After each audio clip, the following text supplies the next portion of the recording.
விழித்தது முதல் உறங்குவது வரை உங்களுடைய தினசரி செயல்பாடுகள், இந்த செயல்பாடுகள் சார்ந்த நினைவு பதிவுகள் தசை நினைவாக உங்களுக்குள் இருக்கும். உங்களை பற்றி நீங்கள் வைத்திருக்கின்ற கருத்துக்கள் உயிர் நினைவாக உங்களுக்குள் இருக்கும். உங்களுடைய முயற்சி அது வெற்றி அடையுமா அடையாதா, உங்கள் வாழ்க்கையின் போக்கு எப்படி இருக்கும், இதை பற்றியெல்லாம் நீங்கள் சில கருத்துக்களை கோர்த்து வைத்திருப்பீர்கள். உங்களை பற்றிய முடிவுகள் உங்களை சுற்றி இருக்கும் நபர்கள் மற்றும் பொருட்களை பற்றிய முடிவுகள், ஆழ்ந்து கேளுங்கள், இந்த உலகம் இயற்கை இதை பற்றிய முடிவுகள், இறைவன் இதை பற்றிய முடிவு. நம்ம வாழ்க்கையில பல்வேறு அனுபவங்கள் காரணமாக, நம்முடைய சொந்த அனுபவங்கள், மற்றவர்கள் அனுபவங்களை கேட்டுக்கொண்டு அறிதல், இதன் காரணங்களால் ஜீவன் நம்மை பற்றியும் ஜெகத் உலகை பற்றியும் ஈஸ்வரன் இறைவனை பற்றியும் எடுத்து வைக்கும் முடிவுகள் தான் நம்முடைய உயிர் நினைவாக நமக்குள் இருக்கும். நம்முடைய தினசரி நடவடிக்கைகள் எல்லாம் தசை நினைவில் இருக்கும். மசில் மெமரிஸ் சொல்லுவோம். நம்ம வாழ்க்கையை பற்றி எடுத்து இருக்கும் முடிவுகள் எல்லாம் உயிர் நினைவு பயோமெமரியில் இருக்கும். ஆழ்ந்து தெரிந்து கொள்ளுங்கள். ஒரு ஆழமான பயோமெமரி உடைய மனிதன், அதாவது நிறைய முடிவுகளை எடுத்து வைத்திருப்பது, நம்மை பற்றியும் உலகை பற்றியும் கடவுளை பற்றியும் நிறைய முடிவுகளை எடுத்து வைத்திருக்கின்ற மனிதன் வாழ்க்கையில் ஒரு ஆழமான வாழ்க்கையை வாழ்கிறான். நான் சொல்றது ஆழ்ந்து கேளுங்க. நல்ல முடிவுகளை எடுத்த மனிதன் நான் சொல்லலை, நிறைய முடிவுகளை எடுத்த மனிதன் சொல்றேன். ஏன்னா அணுவுக்கு அணுவாக இருக்கின்ற எல்லா பொருளை பற்றியும், அப்பாலுக்கு அப்பாலாய் இருக்கின்ற எல்லா பொருளை பற்றியும் அதிக முடிவெடுக்கும் பொழுது சரியான முடிவாக மட்டும்தான் அமையும்.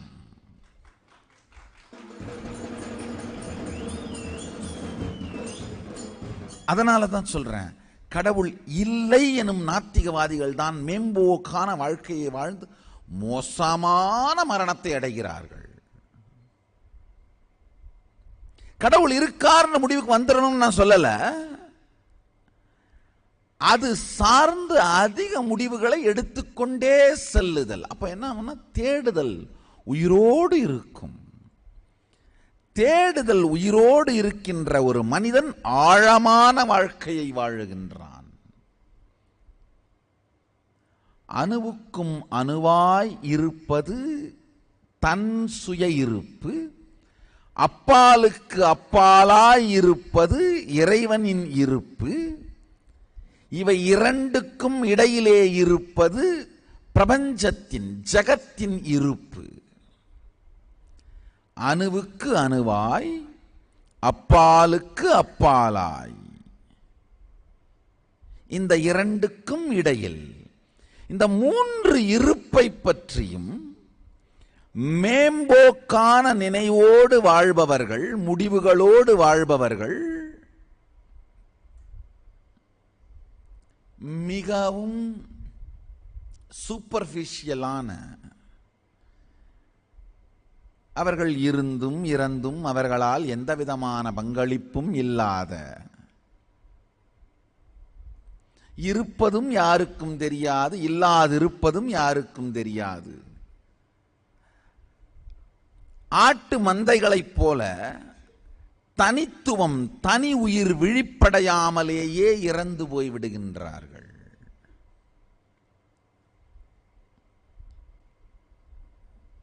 மீண்டும் சொல்லுகின்றேன், ஆழ்ந்து கேளுங்கள். அறிமுகப்படுத்தும் போது மூணு வார்த்தையை தான் சொன்னேன். தசை நினைவு, உயிர் நினைவு, உயிர் சக்தி. அணுவுக்கும் அணுவாய், அப்பாலுக்கும் அப்பாலாய்.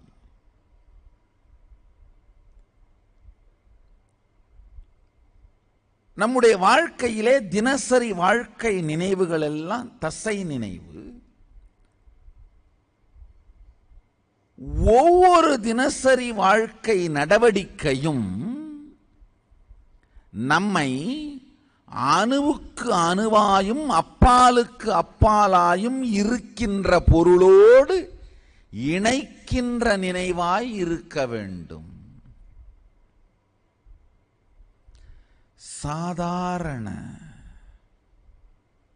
பல் துலக்கும் செயல், உணவு உண்ணும் செயல், நீர் அருந்தும் செயல், இந்த சாதாரண செயல்கள் கூட வாழ்க்கையின் ஆழத்தை நாம் அனுபவிப்பதற்கு வழிகாட்டும் தியானமாக நிகழ முடியும். பல பேர் என்கிட்ட வந்து சொல்றது உண்டு, எனக்கு தியானம் பண்ணவே நேரம் இல்லை சாமி. தியானம் செய்ய நேரம் தேவையில்லை, காலம்தான் வேண்டும். நேரம் வேறு, காலம் வேறு.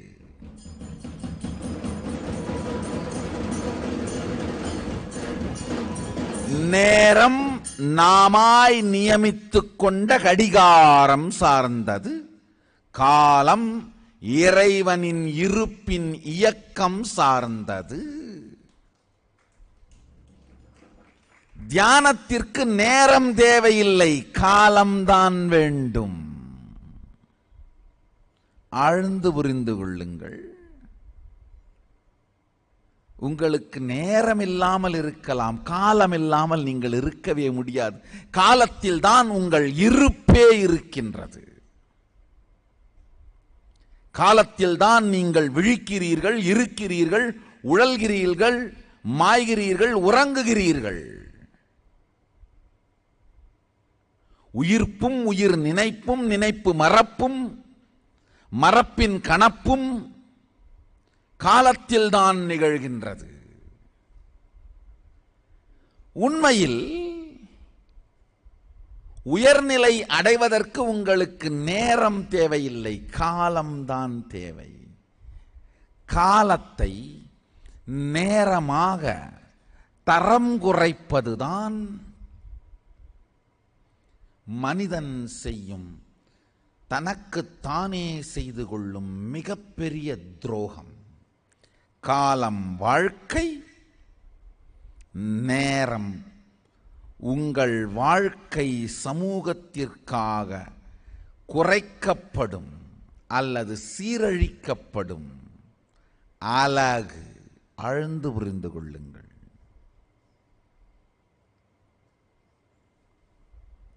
காலம் உங்கள் வாழ்க்கை, நேரம் சமூகம் உங்களிடமிருந்து எதிர்பார்க்கின்ற ஒன்று. காலத்தை பணத்திற்காக நேரமாக மாற்றுபவன் வைஷ்யன். காலத்தை பதவிக்காக நேரமாக மாற்றுபவன் சத்திரியன். காலத்தை காரணமே தெரியாமல் நேரமாக மாற்றி குழப்பத்தில் இருப்பவன் சூத்திரன்.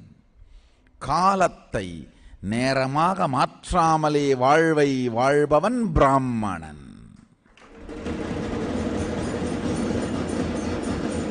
ஆழ்ந்து புரிந்து கொள்ளுங்கள், ஆழ்ந்து கேளுங்கள். வர்ணம் பிறப்பு சார்ந்தது அல்ல, ஜாதிதான் பிறப்பு சார்ந்தது.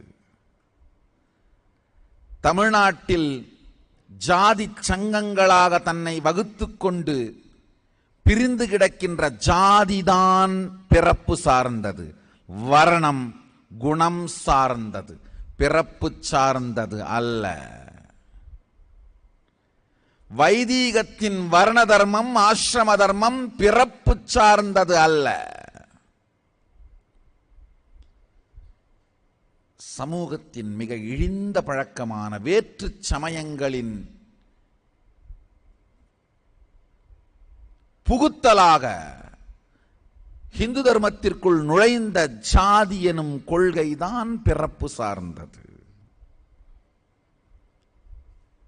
வர்ணம் என்றுமே பிறப்பு சார்ந்ததாக இருந்ததில்லை. ஆழ்ந்து கேளுங்கள். காலத்தை நேரமாக ஏன் மாற்றுகிறோம்? எப்பொழுது நம்முடைய நடவடிக்கைகளான தசை நினைவின் சாஃப்ட்வேர் புரோகிராமிங், மசில் மெமரியோட புரோகிராமிங்கும், பயோ மெமரி உயிர் நினைவோட புரோகிராமிங்கும் டியூன்ல இல்லைன்னா உங்களை பற்றி நீங்கள் வைத்திருக்கும் கருத்தும் உங்கள் நோக்கத்தின் நோக்கும் உங்கள் செயலுக்கும் இடையிலே இடைவெளி ஏற்படுமானால் உங்கள் மீது நீங்களே மரியாதை இழக்க துவங்கி உங்களை நீங்களே மேம்படுத்திக் கொள்ள வேண்டும் என்பதற்காக உங்கள் காலத்தை நேரமாக மாற்ற துவங்குகிறீர்கள். ஆழ்ந்து புரிந்து கொள்ளுங்கள். உங்களுக்குள் இறைத்தன்மை இல்லைன்னு நினைச்சிங்கன்னா தினந்தோறும் எந்திரிச்சு இறைவனை தியானம் பண்ணணும்னு முடிவு பண்ணுவீங்க. உங்களுக்கு போதுமான அளவுக்கு செல்வ வளம் இல்லைன்னு நம்பினீங்கன்னா தினந்தோறும் எந்திரிச்சு பணத்தை சம்பாரிச்சு ஒரு நாள் பணக்காரனா மாறிடணும்னு நினைப்பீங்க. எது உங்களுக்கு இல்லை என்கின்ற வெறுமையை நீங்கள் உணர்கின்றீர்களோ அதை நோக்கி உங்கள் வாழ்க்கையை நீங்கள் செலவிட துவங்குவதுதான் காலத்தில் இருந்து நேரத்திற்கு நீங்கள் விழும் வீழ்ச்சி. காலத்திலிருந்து நேரத்தில் விழாமல் வாழ்பவன் சந்நியாசி.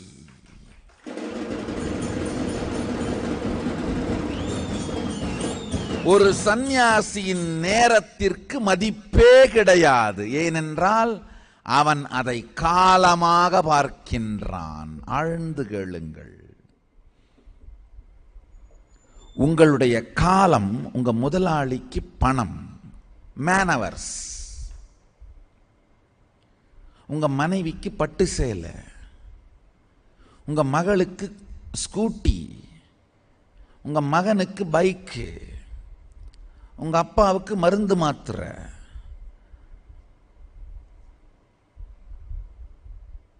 ஆனா உங்க காலம் உங்களுக்கு வாழ்க்கை. காலம் நேரமாக மாறாமல் வாழ்பவன் சந்நியாசி.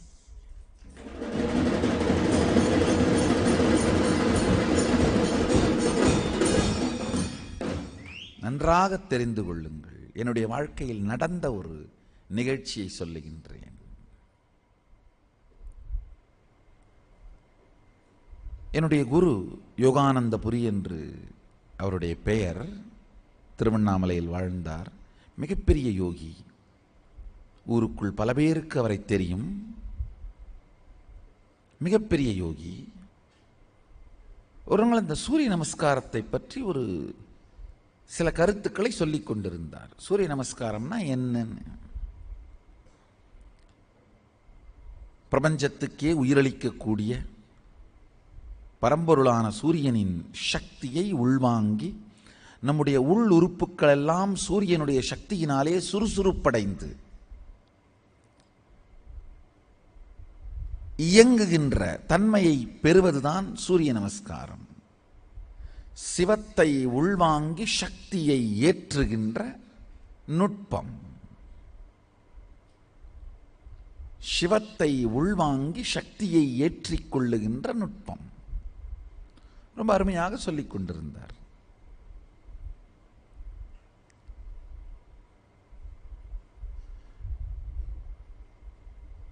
நானும் ஆழ்ந்து கேட்டுக்கொண்டிருந்தேன். பிறகு மறுநாள் காலை சூரிய நமஸ்காரம் பண்ண சொன்னார். நான் பண்ண ஆரம்பித்தேன். அவர் சொன்ன கருத்துக்கள் என்னுடைய மனதிலே ஆழமாக பதிந்திருந்தன. செய்ய துவங்கினேன்.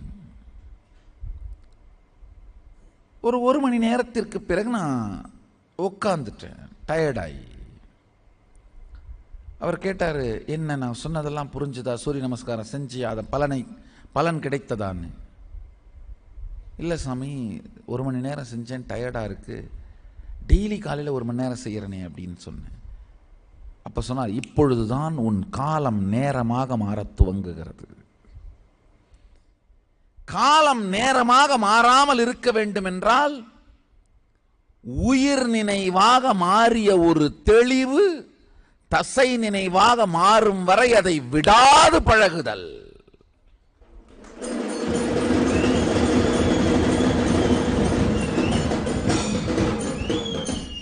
நான் சொன்னேன், என்ன சாமி சொல்றீங்க, புரியலையே. அருமையாக சொன்னார். சூரியனை நோக்கி இந்த நமஸ்காரத்தை செய்தால் அவருடைய சக்தி, உயிர்த்தன்மை உள் சென்று நம் உடல் உறுப்புகளை எல்லாம் சக்திமயமாக்கும். இதுதான் சத்தியம். இது உனக்கு புரிஞ்சுதான்னு கேட்டார். ஆமா, நல்லா புரிஞ்சுது சாமின்னு சொன்னேன். அப்ப நீ சூரிய நமஸ்காரம் பண்ணிட்டு இருக்க உனக்கு சக்தி ஜாஸ்தியாக தானே போயிட்டு இருக்கணும். நான் சொன்னேன், அந்த மாதிரி நடக்கல சாமி, அதனால தான் ஒருவேளை நான் நினைக்கிறேன் தினந்தோறும் பிராக்டிஸ் பண்ணணும்னு. தப்பு. அந்த அனுபவம் வரும் வரை தொடர்ந்து செய்யினார்.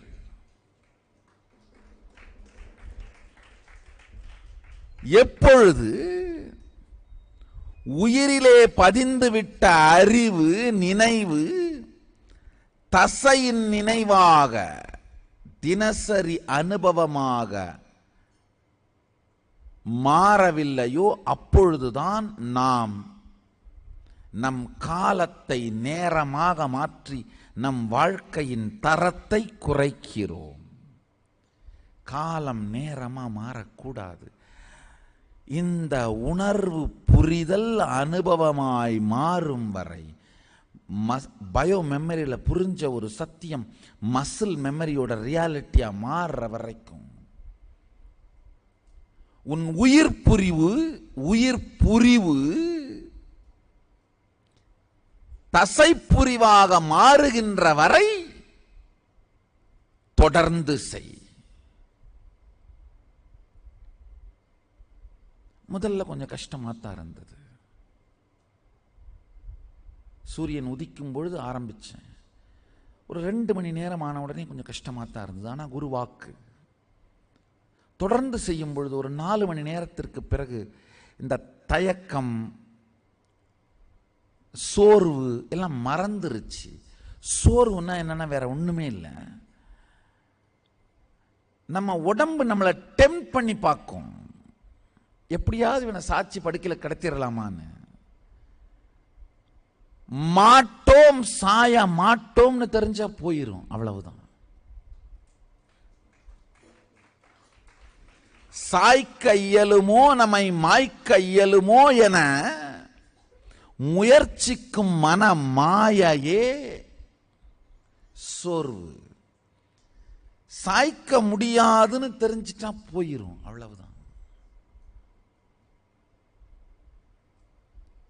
அன்னைக்கு சூரிய உதயத்திலிருந்து சூரிய அஸ்தமனம் வரை சூரிய நமஸ்காரம் செய்தேன். ஆழ்ந்து தெரிந்து கொள்ளுங்கள், அன்று புரிந்தது காலத்தை நேரமாக மாற்றுவது நம் மனச்சோர்வும் உடல் சோர்வும் தான்.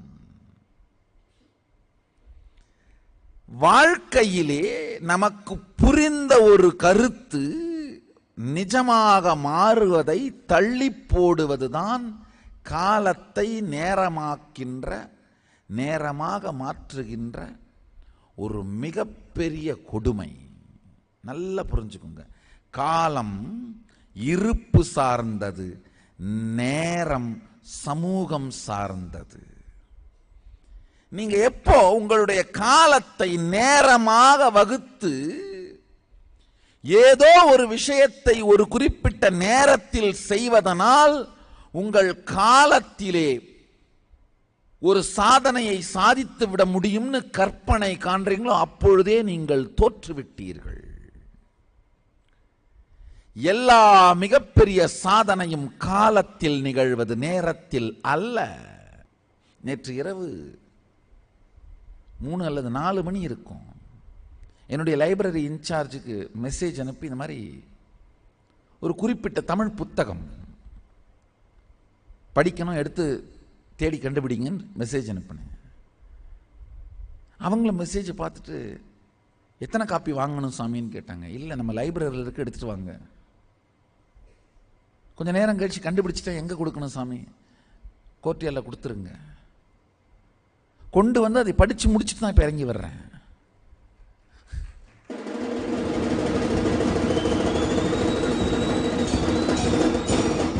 காலம் நேரமாக மாறாமல் இருக்க வேண்டும் என்றால் தள்ளி போடுவதை நிறுத்துங்கள்.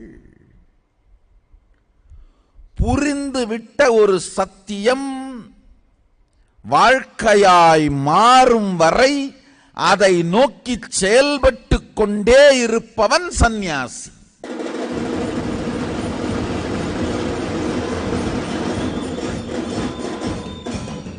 அவனுக்கு காலம் வாழ்க்கை, நேரம் வாழ்க்கை அல்ல. நல்லா புரிஞ்சுக்குங்க. காலத்தை காசுக்காக நேரமாய் மாற்றுபவன் வைஷ்யன், காலத்தை பதவிக்காக நேரமாய் மாற்றுபவன் சத்திரியன், காலத்தை காரணமில்லாமல் குழப்பத்தால் நேரமாய் மாற்றி அதையும் மீனடிப்பவன் சூத்திரன். காலத்தை நேரமாக மாறவே விடாமல் காலமாகவே வாழ்க்கையை வாழ்பவன் சந்நியாசி.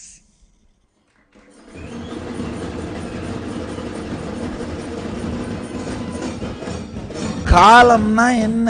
உங்களுடைய இருப்பு நிலை, உயிர் நிலை, உயிர் நினைவுகள். நேரம்னா என்ன? உங்க தினசரி வாழ்க்கை அட்டவணை. காலையில் எந்திரிச்சு இந்த செயலை செய்யணும், அதுக்கப்புறம் இந்த மாதிரி இருக்கணும்.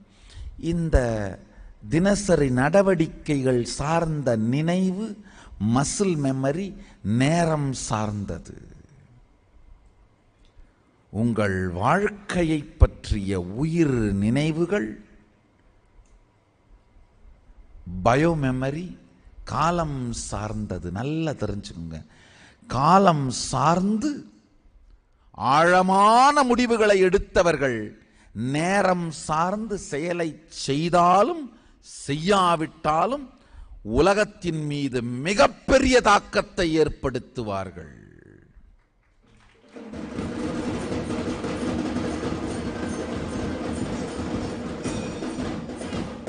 அவர்கள் செய்கின்ற செயல்கள் சில செயல்களாக இருந்தாலும் கோடிக்கணக்கான பேரை வழிநடத்துகின்ற, வாழ்வளிக்கின்ற செயலாக இருக்கும். காலத்தையும் நேரத்தையும் புரிந்து கொள்ளுங்கள். எப்போ நேரத்தின் கட்டுப்பாடுகளில் இருந்து உங்களை சுதந்திரராக பிரகடனப்படுத்திக் கொள்கிறீர்களோ அப்பொழுது நீங்கள் சந்நியாசி.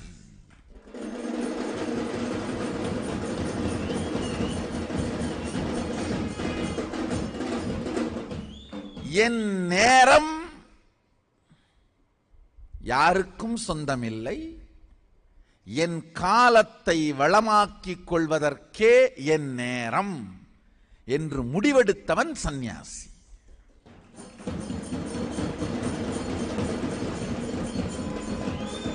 அப்ப என்ன ஆகுதுன்னா, உயிர் நினைவுகளில் நாம் என்ன முடிவுகளை எடுத்திருக்கிறோமோ அதை நம் வாழ்க்கையாக மாற்றுவதற்கு மட்டும்தான் நம் நேரம் செலவாகிறது. வேறு எதுக்கும் நம் நேரம் கிடையாது. அதுக்கு மட்டும்தான் நேரம் செலவிடப்பட வேண்டும். தள்ளி போடாது இருத்தல். உயிர் நினைவாக நீங்கள் முடிவெடுத்து விட்ட எதையுமே தள்ளி போடாது வாழுதல் உங்களுடைய காலத்தை காலமாகவே வைத்திருக்கும், நேரமா மாற விடாது.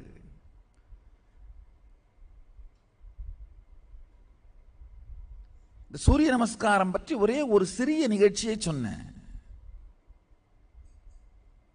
என்னுடைய குருமார்கள் எனக்கு கொடுத்த பயிற்சியே காலம் சார்ந்தது, நேரம் சார்ந்ததே இல்லை. ஒரு கருத்தை சொன்னால் அது புரிந்து நான் அதை தெரிந்து வாழுகின்ற வரை இன்னொரு நிகழ்ச்சிக்கு இன்னொரு செயலுக்கு போக விட மாட்டாங்க, நானும் போக மாட்டேன்.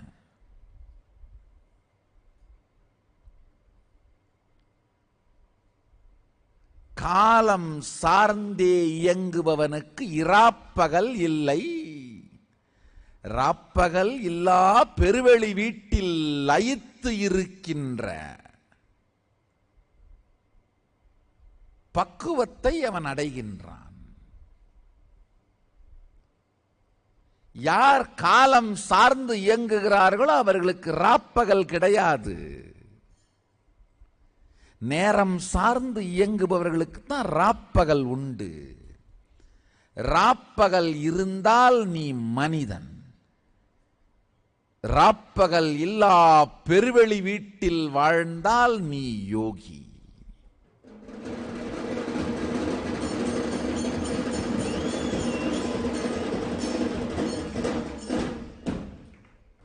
நேரம் பார்த்து தூங்கி நேரம் பார்த்து எந்திரிச்சா போகி.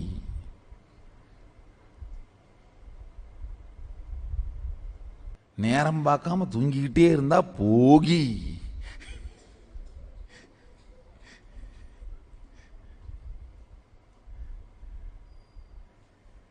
காலம் சார்ந்து வாழ்பவன் யோகி.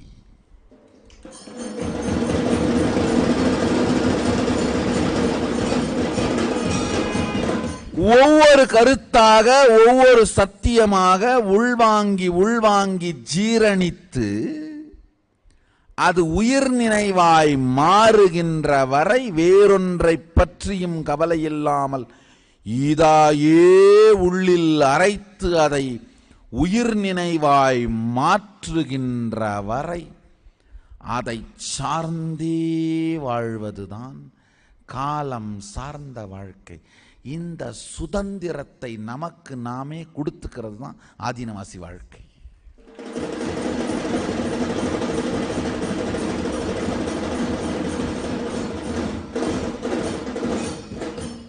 சில பேர் சொல்றது உண்டு, ஆதீனவாசி வாழ்க்கை ரொம்ப இன்டென்ஸா இருக்கு சாமி, ராத்திரி பகலே தெரியாம வரோம்.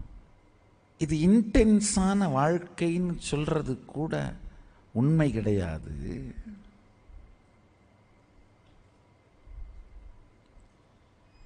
இன்னர் சென்ஸோட வாழற வாழ்க்கைன்னு சொல்றது தான் உண்மை.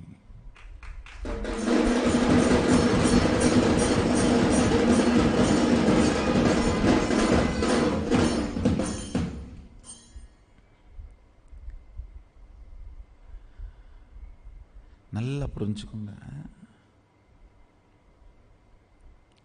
நேரம் சார்ந்து இயங்கி பெரிய பெரிய விஷயங்களை சாதிக்கிறது படிக்கட்டில் ஏறி போய் 40 அடுக்கு மாடியின் உச்சத்துக்கு போற மாதிரி. காலம் சார்ந்து சாதிக்கிறதுங்கிறது லிப்ட்ல 400 அடுக்கு மாடிக்கு மேல போயிடுற மாதிரி.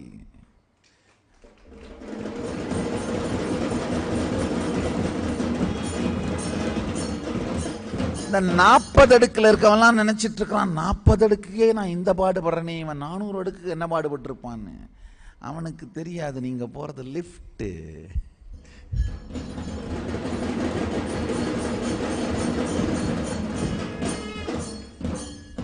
நேரங்காலம் புரியாதவன் தான் நேரங்காலம் தெரியாம வாழ்ந்துட்டு இருக்கான்.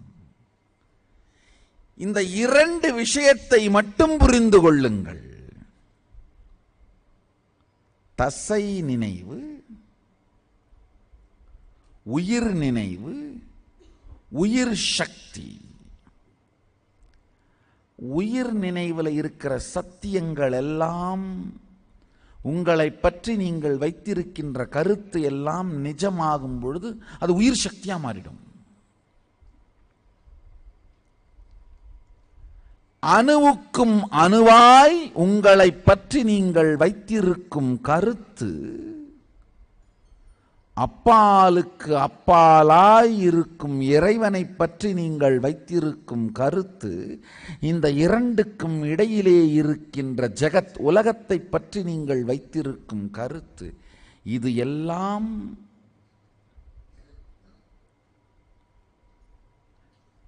ஆழமானதாக மாறிக்கொண்டே செல்லுமானால் வாழ்க்கை திடமானதாகவும் கனமானதாகவும் இருக்கும். மேம்போக்கான ஆழமில்லாத வாழ்க்கையை வாழுபவர்கள் வெறும் நேரத்தில் சிக்கி நீசர்களாய் முடிகிறார்கள்.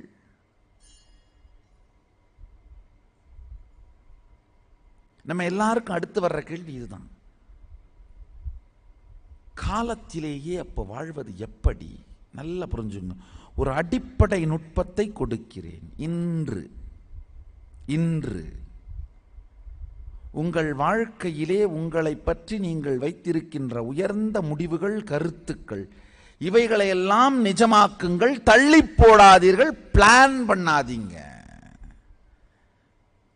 நான் பெரிய சமூக சேவகனா இருக்கணும்னு நினைக்கிறேன். அதுதான் என்னை பற்றி நான் வச்சிருக்கிற உயர்ந்த கருத்து, ஆதர்ஷம், என்னுடைய நோக்கம்.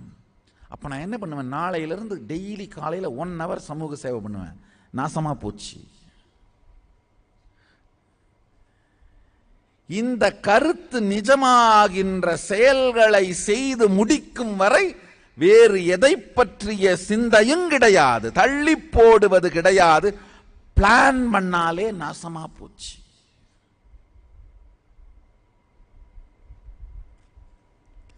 பிளான் பண்றவன் செய்ய மாட்டான், செய்யறவன் பிளானே பண்ண முடியாது.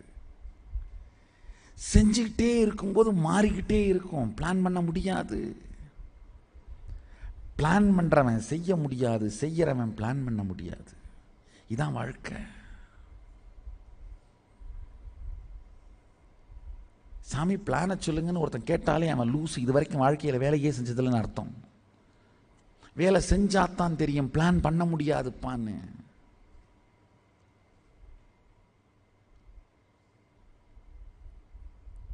ஆழ்ந்து புரிந்து கொள்ளுங்கள்.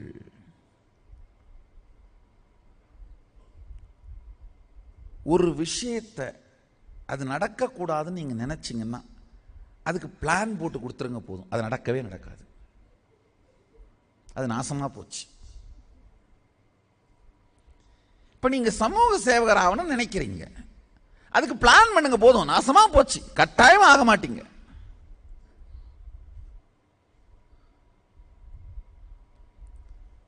பிளான் பண்ணாம உள்ளுக்குள்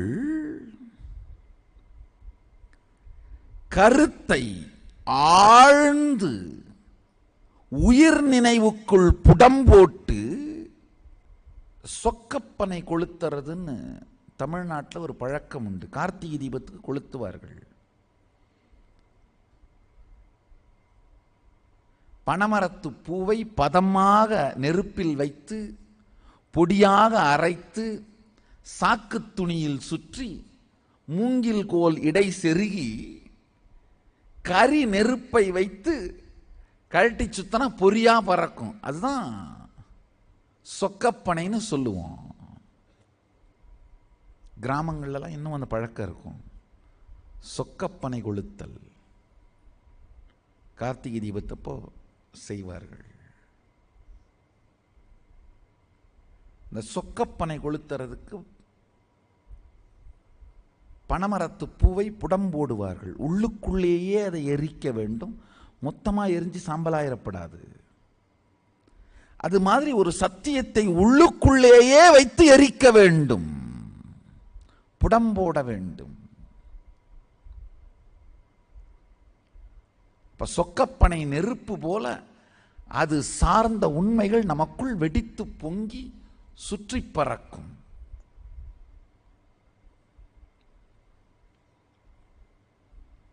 ஆழ்ந்து புரிந்து கொள்ளுங்கள், எந்த ஒரு சத்தியத்தையும் உயிர் நினைவாக மாற்றி உயிர் நினைவின் பொங்குதலால் அது தசை நினைவாகவும் செயலாகவும் வெளிப்படும் பொழுது நீங்க டைம் டேபிள் போட்டு நேரம் வகுத்து செயலை செய்து அதை அடைய மாட்டீர்கள், அடைவதற்கு சிந்திக்க மாட்டீர்கள். நேரம் வகுக்கிறோம்னாலே என்ன அர்த்தம்னா, அதுவே தன் சுவாசமாக மாற்றிக்கொள்ளுகிற அளவிற்கு நமக்கே அந்த சத்தியத்தின் மீது நம்பிக்கையும் ஸ்ரத்தையும் தைரியமும் இல்லாததனால், யாராவது உங்க பேர் என்னன்னு கேட்டா மறந்துட்டேன், 10 நாள் டைம் டேபிள் போட்டு ஒரு அரை மணி நேரம் 108 தடவை எழுதிட்டு அப்புறமா உங்களுக்கு சொல்லட்டுமான்னு கேட்டீங்கன்னா நீ சத்தியமா பகுத்தறிவாதியா தான் இருப்ப. ஆழ்ந்து தெரிந்து கொள்ளுங்கள், பிளான் பண்ணி நேரம் ஒதுக்கி பயிற்சி செய்து முயற்சி செய்து, இது மொத்தமுமே நடுத்தர வர்க்கத்தின் மன அமைப்பு. அதிலிருந்து இந்த அமைப்பு சார்ந்து பெருஞ்சாதனை செய்வதற்கான வாழ்க்கை மலர்ச்சி நடைபெறுவதே இல்லை.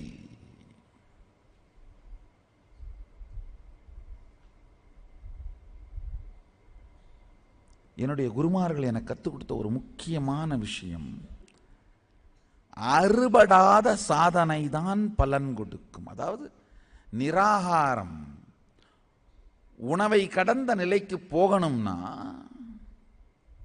அந்த 3 மணி நேரம் உண்ணாவிரதம்னு சொன்னாங்களே, ஏதோ ஒன்று, பிரேக்ஃபாஸ்ட் முடிச்சுட்டு கட்டிலில் படுத்துக்கிட்டு லஞ்சுக்கு முன்னாடி ஏஞ்சி உண்ணாவிரதத்தை முடிச்சுக்கிறது, அந்த மாதிரி எல்லாம் பண்ணா அடைய முடியாது. நாம் என்ன பண்ணுவோம், உடனே நேரம் போட்டு கரெக்டு டெய்லி ஒரு குறிப்பிட்ட நேரம் வச்சுட்டு அந்த நேரத்தில் சாப்பிடாமல் இருக்கிறது. அப்புறமா அந்த நேரத்தை அப்படியே அகலமாக்கிக்கிட்டே போய் ஒரு நாளைக்கு 5 மணி நேரம், அடுத்து ஒரு மாதம் கழிச்சு அது ஒரு 8 மணி நேரம், அடுத்த ஒரு மாதம் கழிச்சு 10 மணி நேரம், இப்படியெல்லாம் யாரும் நிராகார நிலை அடைந்தவனே கிடையாது. இப்பொழுது முடிவெடுக்கின்றேன், அடையும் வரை இதுதான் வாழ்க்கை.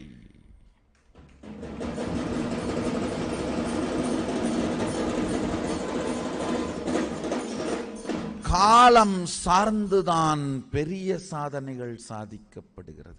நேரம் சார்ந்து விரதம் வேணா இருக்கலாம், ஆனா நிராகார நிலையை அடைய முடியாது. நேரம் சார்ந்து படிச்சு பாஸ் ஆகலாம், அறிஞனாக முடியாது. அறிவு நேரம் சார்ந்த முயற்சியால் வருவதல்ல, காலம் சார்ந்த முயற்சியால் வருவது.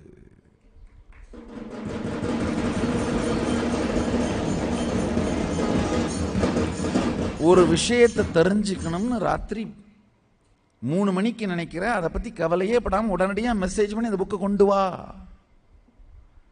நம்மளாம் என்ன பண்ணுவோம், நாளைக்கு காலையில் லைப்ரரிக்கு போய் தேடி. நேரம் சார்ந்து சிந்திப்பவர்கள் நடுத்தர மனநிலையோடையே வாழ்க்கையை நட்டாற்றில் கழிக்கிறார்கள். காலம் சார்ந்து இயங்குபவர்களே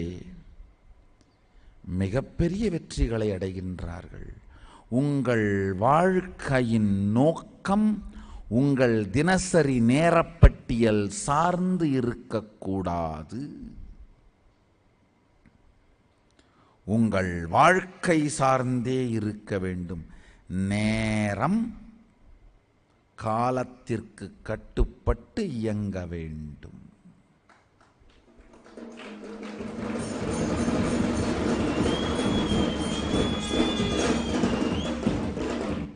காலம் உங்கள் நோக்கத்திற்கு ஏற்றாற்போல் அகலமாகவோ குறுக்கமாகவோ மாற்றம் செய்யப்படும். நேரம் மாற்ற முடியாதது. ஏனென்றால் அது அளவு. நேரம் அலகு, அளவு, காலம் செயலி, ஆப்.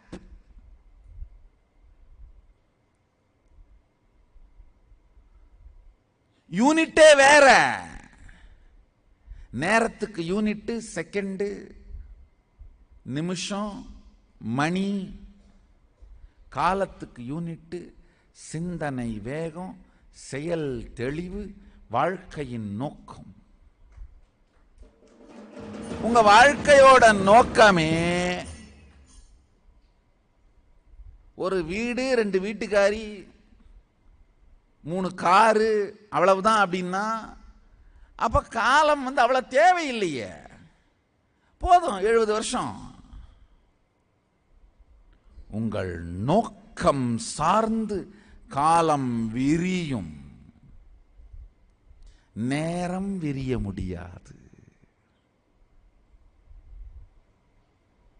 நேரம் விரிய முடியாது, காலம் விரிய முடியும். காலம் உங்கள் வாழ்க்கை, அதன் போக்கும் நோக்கும் உயிரும் உயிரின் உயிர்ப்பும் சார்ந்தது. நல்லா புரிஞ்சுக்குங்க.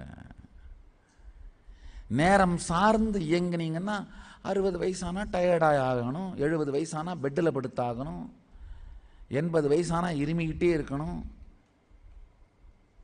சுற்றி இருக்கவங்களாம் ஏன் இன்னும் போக மாட்டேன்னு போயிடணும். ஆனால் காலம் சார்ந்த வாழ்க்கை அப்படி அல்ல. நீங்கள் செய்ய வேண்டியதை செய்கின்ற வரை அமர்ந்து கொண்டே இருக்கலாம். அது 50 முடிந்தாலும் புறப்பட்டு செல்லலாம், 150 தான் முடியும் என்றாலும் அமர்ந்திருக்கலாம். காலம் சார்ந்தது இருப்பின் இருப்பு, உயிரின் உயிர்ப்பு. நேரம் சார்ந்தது நிகழ்ச்சிகளின் தொகுப்பு. ஆழ்ந்து கேளுங்கள். இது ஆங்கிலத்தில் மொழிபெயர்க்கவே முடியாது. டிரான்ஸ்லேட்டர் ஒன்றும் பண்ண முடியாது. இதை நானே டிரான்ஸ்லேட் பண்ணி சொன்னாதான் உண்டு. அவர்கள் கேட்ட மிச்சத்தை, அவர்கள் வாயிலிருந்து வரும் எச்சத்தை வைத்து நீங்கள் புரிந்து கொள்வது துச்சத்தை கூட இருக்காது.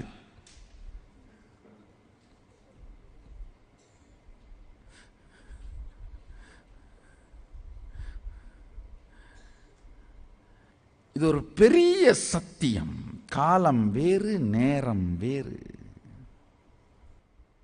எங்கெங்கெல்லாம் நேரத்திலே நீங்கள் உங்கள் நங்கூரம் சிக்கிக்கொண்டு தத்தளிக்கிறீர்கள் என்று பாருங்கள்.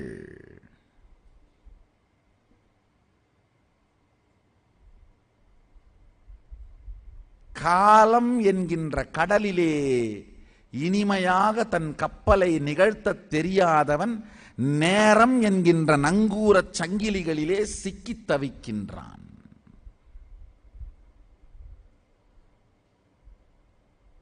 காலத்தில் வாழுகின்ற தலைவனுக்கு நேரம் விடுதலை அளித்து விடுகின்றது. காலத்தில் வாழத் தெரியாத மூடனைத்தான் நேரம் கட்டுப்படுத்தி வைக்கின்றது. நேரத்தில் இருக்கும் நங்கூரங்களெல்லாம் எடுத்து விட்ட உடனேயே கட்டிலே கதின்னு கடந்தா சரி நேரத்திலேயாவது கட்டுப்பட்டு இறப்பான்னு பெருமான் கட்டி வச்சிடுறாரு. நேரம் எனும் நங்கூரத்திலிருந்து விடுபடுத்தப்பட்டால்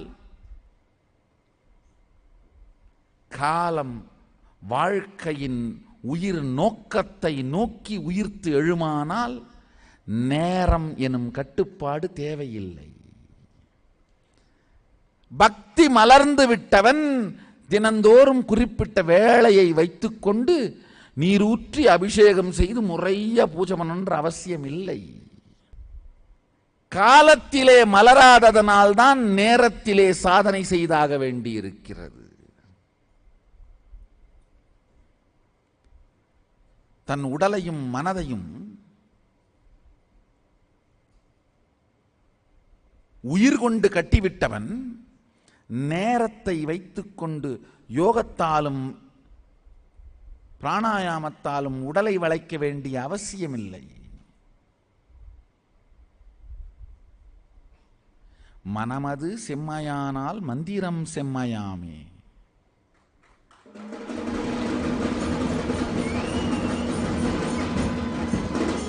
கம்பத்து மேலையும் கைத்து மேலையும் கட்டிவிட வேண்டியதா இருக்கு. யார் காலம் சார்ந்து செயல்பட துவங்குகிறார்களோ அவர்கள் தலைவர்களாக மாறுகிறார்கள். அவர்களுக்கு நேரம் சார்ந்த எந்த கட்டுப்பாடும் இல்லை, தேவையும் இல்லை.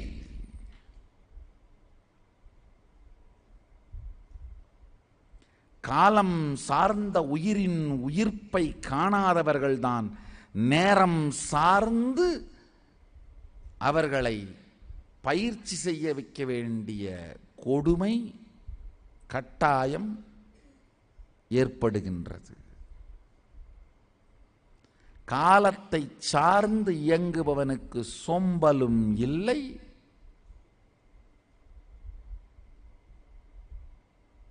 மனச்சோர்வும் இல்லை. அந்த சோம்பல் மனச்சோர்வை வெல்ல முடியாததனால்தான் நேரம் சார்ந்து ஒரு ரொட்டீனை போட்டு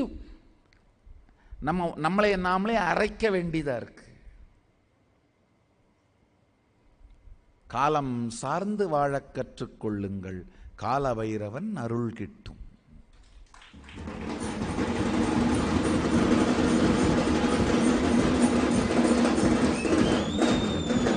இன்றைய சத்சங்கத்தின் சாரம்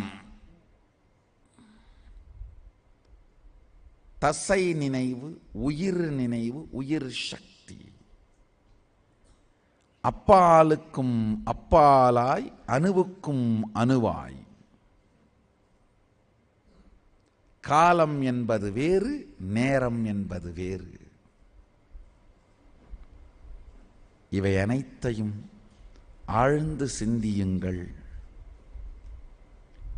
இதை நிஜமாக்கும், வாழ்வின் நடைமுறையாக்கும் நுட்பங்களோடு நாளைய சத்சங்கத்தில் மீண்டும் சந்திப்போம். நீங்கள் எல்லோரும் நித்யானந்த நிலையில் இருந்து நித்யானந்த நிலையில் கரைந்து நித்யானந்தமாகிட ஆசீர்வதித்து முடிக்கின்றேன். நன்றி. ஆனந்தமாக இருங்கள்.